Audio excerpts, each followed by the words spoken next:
I'm Megan. I'm Pretty Lovely Tees, and welcome to my home.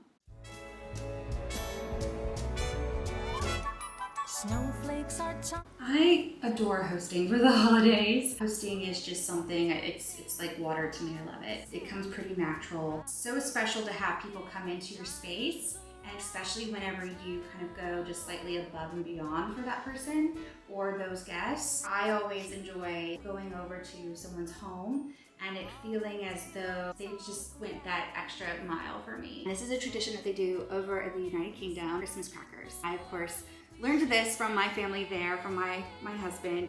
Pre-dinner, you kind of pull one and you pull it with someone else. It comes inside with a little joke and a little like paper crown and little toy. Really fun, easy icebreaker. This is a fun way to kind of put your little napkin in your teacup. It just makes it a little bit more unique. And it's pretty easy. However, there is a technique to it, so I'm going to show you real quick. So you'll take the napkin, you'll kind of fold it from corner to corner here.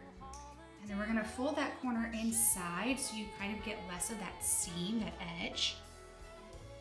Just keep folding it in. You're gonna just wrap around. Take that napkin and sort of push with your thumb, if you can see that, the center back in. You can even flip it if you don't care for that side. There you go, that's prettier. Voila! You can find me on LTK at Pretty Lovely Tees, where you can shop all my favorite festive holiday tea wear, gift guides, and decor. twinkling lights everywhere.